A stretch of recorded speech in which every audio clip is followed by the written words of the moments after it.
Now, the South African Zulu leader, Mangosuthu Buthelezi, has died at the age of 95.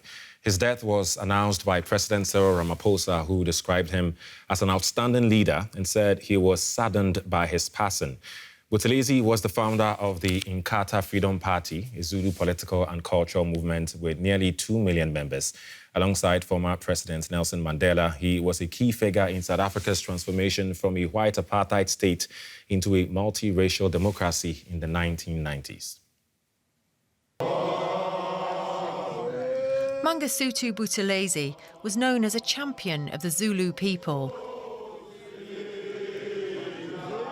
This is him leading Zulu warriors in a song in August of 2022. And a few months later, being honoured at the coronation of the new Zulu king.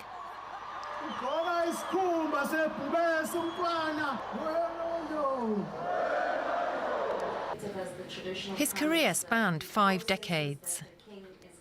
Responding to his death, the Opposition Democratic Alliance called him a great leader and a giant of the political landscape. President Cyril Ramaphosa said he was saddened by his passing and also called him an outstanding leader. But he was also a divisive figure. The ANC accused him of colluding with the apartheid regime over his support for self-governing black-only provinces such as KwaZulu. He denied such allegations, but Nelson Mandela's ANC said he and his Inkhata Freedom Party were cementing segregation.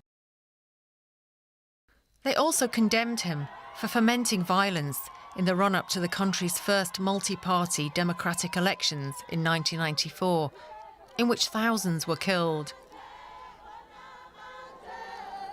Buthelezi and Mandela eventually settled their differences, and the Zulu leader became the Minister of Home Affairs in Mandela's first post-apartheid government. A key station in Buthelezi's long and eventful career. Come on, let's bring in DW correspondent Diane Hawker in Johannesburg. Hello, Diane. Many people in the world knew Nelson Mandela as the man who ended apartheid in South Africa. So what role did Buthelezi and his party play in the struggle? Well, definitely Nelson Mandela would be one of the most prominent political leaders, but there's no doubt that Buthelezi played a significant role in the South African context and even from a global perspective.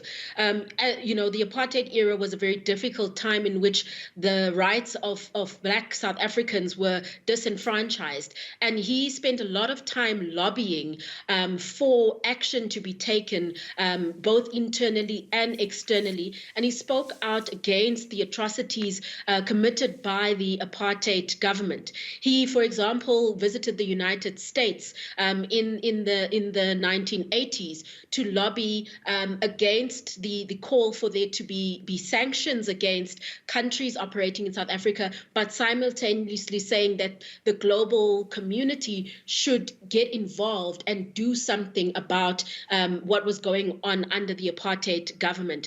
So I think he has a complex history and one that I think many people would say has you know, positives and negatives to it, but definitely a strong political leader in the country and someone who has traversed our time from apartheid into democratic South Africa.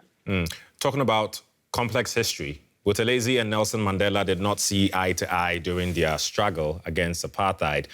Why was that the case, and what were the consequences? There were certainly strong ideological differences between Buthelezi and Mandela, and those then went through to their parties. The viewers might recall that in the early 90s, there was quite a lot of violence in the period leading up to South Africa's democratic transition. And a lot of that violence was between IFP and ANC members who were in dispute about how the negotiation should take place, and also the role that homelands should play. Now, homelands were the areas that were originally designated by the apartheid state for different cultural groups. And there was a disagreement about how those homelands should be incorporated into the democratic state. There was a view that there should be a certain amount of autonomy, and that caused a lot of friction leading up to those 1994 elections. Ultimately, there was a resolution, and Buthelezi was actually included in Nelson Mandela's cabinet, but that doesn't mean that there hasn't been, beyond that, conflicts between the ANC and the IFP, even to this day. Yeah. DW correspondent Diane Hawker in Johannesburg, thank you. Thank you.